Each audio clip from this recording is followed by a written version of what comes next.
Terapia centrada en el cliente. Uno de los aspectos más importantes de esta teoría es que propone una terapia no directiva donde el propio paciente juega un papel activo, no solo en su curación, sino durante todo el proceso. A diferencia de otro tipo de terapia, es el paciente el que va a guiar al terapeuta y es el último el que va a ir acompañándolo con su escucha. Por esta misma razón, por esa posición activa que ejerce el paciente durante sus sesiones de terapia, Carl Rogers dejó de utilizar la denominación paciente según la definición de la RAE, dicho de un sujeto, que recibe o padece la acción del agente, es decir, un sujeto pasivo, por el cliente, que colocaría al sujeto en una posición activa. A su vez, al igual que se trata a la persona como un cliente y no de una manera pasiva, ese cambio de posición también lleva a que el terapeuta se coloque en un lugar diferente frente a su cliente. En este caso, la propuesta de Carl Rogers es una relación simétrica entre ambos, donde el terapeuta no está asociado a la figura del que sana, sino que se basa en que el cliente tiene la capacidad de tomar conciencia sobre qué es lo que sucede. Por ello, también está basada esta terapia en ofrecer todo el respeto al cliente, dejando los juicios personales a un lado y ofrecer una aceptación incondicional positiva. Teniendo esto en cuenta, es importante valorar el hecho de que no se ofrecen consejos de forma directiva, sino que se acompaña a la persona para que él mismo decida. Otro aspecto que resulta interesante es la falta de diagnóstico, es decir, no se expone al paciente ningún tipo de etiqueta que lo iguale a los demás, sino que se entiende que la persona es un todo complejo y no la suma de sus partes. Otra característica, terapia centrada en el cliente reflejo. Es un primer momento. Carl Rogers no desarrolló ninguna técnica para llevar a cabo esa terapia, sino que era imprescindible el uso de las actitudes propias para poder llevarla a cabo. Más tarde desarrollaría uno de los aspectos más importantes, el reflejo. La técnica más conocida de la terapia de Rogers es el reflejo. Esta técnica consiste en captar el sentimiento del cliente, que es lo que esconde tras sus palabras, y desenvolverlo sin ningún tipo de interpretación u opinión personal. Para ello es importante reutilizar las palabras del paciente, no todas, solo las que le haya puesto más carga emocional. Por ejemplo, me siento fatal, la vida es una mierda, dice el cliente. Ya, la vida no te trata bien, ¿verdad? Posible respuesta del terapeuta. Lo que se logra con este tipo de respuestas es que el cliente sienta que ha sido escuchado y comprendido. Lo que motiva a continuar hablando y profundizando es un tema sin tener que realizar ningún tipo de pregunta directiva. Es decir, es el cliente el que va profundizando y el terapeuta le acompaña en el proceso. A su vez, el cliente toma conciencia de lo que está diciendo y sintiendo a través del reflejo, porque se le devuelve la información tal como la dio, sin añadir ningún matiz personal por parte del terapeuta. El reflejo ha de ser algo sentido, no una simple repetición de lo que dice el paciente. La escucha debe ser real y el terapeuta debe aprender a parar su propio pensamiento para poder estar receptivo al mensaje que le está transmitiendo. Es lo que se conoce como escucha activa.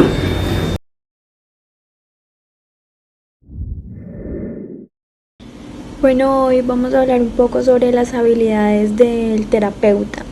Rogers recogió las habilidades y requisitos de lo que debía constar un verdadero terapeuta. Son 3 cualidades que podían resultar válidas para cualquier tipo de terapia que se quiera seguir, pero que no todos los terapeutas o psicólogos tienen como relacionado con su personalidad ni desarrollan las habilidades del terapeuta, ya que estas se aprenden. La primera es el respeto, que es la aceptación del paciente tal cual es, preocuparse de manera positiva e incondicional hacia el paciente. La segunda es la congruencia, ser genuino y honesto con el paciente. La tercera es la empatía, es la capacidad o habilidad de sentir lo que siente el paciente, ponerse en su piel. Rogers define estas tres cualidades como necesarias y suficientes, ya que si es capaz de llevarlas a la práctica, no sería necesaria otro tipo de técnicas para ver la mejora del cliente. Sin embargo, a pesar de que el terapeuta utilice las mejores técnicas, si no tiene estas tres habilidades, la mejora sería mínima. Porque una buena relación terapéutica se basa en el respeto, la empatía y la congruencia. Carl Rogers consideraba que la personalidad del terapeuta es fundamental en la sanación del cliente, ya que la mitad de la terapia se basa en el vínculo establecido entre terapeuta y paciente. Bueno, les voy a hablar sobre la teoría de la personalidad de Maslow, o sea, la teoría que él tenía sobre la personalidad. Maslow añade a esta teoría de Rogers el concepto de las necesidades. La teoría de esta es psicológica, lo cual gira en torno a dos aspectos. Los fundamentales, los cuales son nuestras necesidades y nuestras experiencias. Cuando hablamos de necesidades y experiencias, queremos decir a lo que nos va ocurriendo en el día a día, lo que buscamos a lo largo de la vida y también lo que nos motiva a seguir adelante en toda la vida y todo lo que vamos a recorrer de aquí en adelante. Es donde aquí cada uno de nosotros formamos la personalidad. De hecho, Maslow también es considerado uno de los grandes teóricos de motivación, porque a pesar de que él tuviera esta teoría, también tenía la teoría la cual, pues, como lo decía, nos forma la personalidad, y esto va en dos niveles, lo que es lo biológico y las necesidades. Y aparte de eso también tiene lo personal. Esto es una de las cosas de lo cual vienen los deseos, las experiencias y, pues, como yo lo dije anteriormente, lo que vamos viviendo en el día a día. También Maslow, sin duda alguna, asocia el concepto de autorrealización, porque es una teoría que habla de necesidades de las cuales tenemos las personas y desarrollamos de buscar nuestro máximo potencial. En esta misma teoría de Maslow podemos asociarla también al psicoanálisis freudiano, pues este veía a la persona desde sus conductas problemáticas y el conductismo. Este lo visualizaba a la persona como seres pasivos, o sea, es decir, que nosotros no teníamos opciones para influir en el entorno, o sea, no teníamos como una forma de ver la vida con problemáticas o algo así.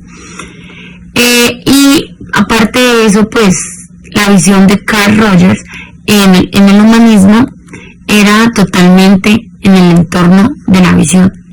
O sea, el ser humano era visto por parte de él como un individuo activo, dueño del proceso de la valoración orgánica de una persona plenamente funcional y autorrealizada.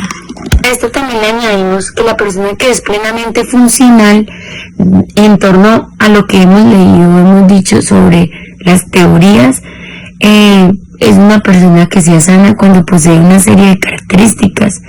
Entre estas características encontramos la vivencia existencial, la confianza orgánica, la experiencia de libertad y la creatividad.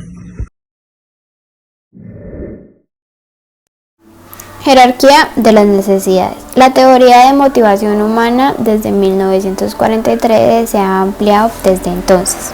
Maslow propuso una jerarquía de necesidades humanas en su teoría y creía que a medida que se satisfacen las necesidades más básicas, los humanos desarrollarán necesidades y deseos superiores. Abraham Maslow estudió la forma en la que las personas se conectan con el mundo y la forma en que las personas se organizan en diferentes motivaciones. Maslow comenzó a asumir que las necesidades humanas, las llamó instintoides o similares a los instintos, forman una jerarquía. Señaló que las necesidades humanas varían de un instante a otro. Las necesidades no satisfechas incluyen en el comportamiento de las personas, pero las necesidades satisfechas no generan comportamiento alguno. Las necesidades fisiológicas nacen con la persona. El resto de las necesidades de autorrealización debido a que es una conquista individual. Las necesidades más elevadas no surgen en la medida en la que las más bajas van siendo satisfechas. Puede ser concomitantes, para las básicas predominarán sobre las superiores. Las necesidades básicas requieren para su satisfacción un ciclo motivador relativamente corto. En contraposición, las necesidades superiores requieren de un ciclo más largo.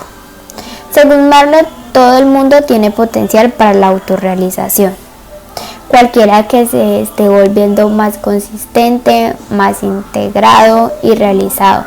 Maslow reconoce que algunas personas son más autorrealizadas que otras y busca personas que parezcan exhibir características de autorrealización. Encontró las siguientes características. Personas autorrealizadas. Son eficientes y precisas al percibir la realidad, se aceptan a sí mismas y a las demás.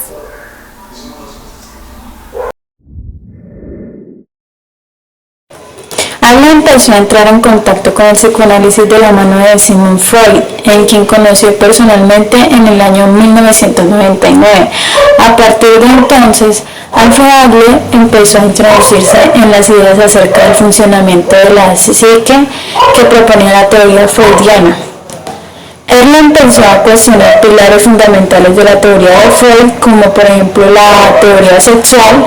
Esto hizo que en 1911 la oposición a las ideas de Freud le impidieran seguir trabajando en la revista. Además, ese mismo año, Alfred Adler dejó la Asociación Psicoanalítica de Viena, pero Adler también dejó de interesarse por la creación de ideas acerca del funcionamiento de los procesos mentales.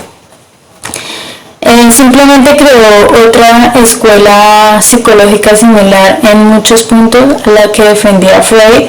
Esa nueva escuela se llamaba psicología individual.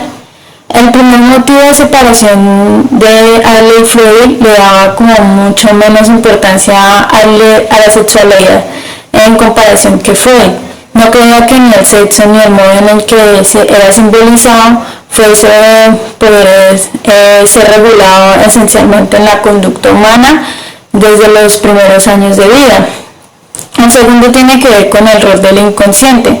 Si para Freud lo inconsciente es todo aquello que actuando desde la sombra nos mantiene atados a como una serie de patrones de los comportamientos y de los pensamientos según lo que hayamos hecho en el pasado.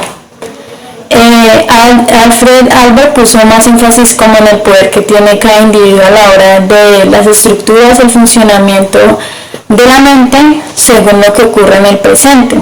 Es decir, que por un lado deja de considerar los actos del pasado como un lapso que nos une a lo inevitable y por el otro lado le da como más importancia a nuestra manera de interactuar con lo que sentimos, pensamos en el aquí y en el ahora. También además de reconocer la importancia del contexto en la que encontramos a cada momento, Adler forjó las bases de esta nueva psicología individual fijándose en sus pacientes discapacitados. A pesar de que todos aquellos arrastraban un historial de limitaciones similares, algunos se veían consumidos por su complejo de inferioridad al compararse con otras personas, mientras que en otras limitaciones físicas que más o menos se experimentaba como actuaban como un factor de motivación que los conducía, según Adler, a la autosuperación. Por otro lado, Sigmund Freud atribuyó todas las psicopatías a la movilización de los instintos sexuales. Adler la reducía al instinto de poder como el complejo de superioridad e inferioridad. En el complejo de inferioridad es una percepción de poca importancia, ya que el individuo obtiene a causa de haber padecido una infancia mala, plena de burlas, sufrimientos, rechazos, etc.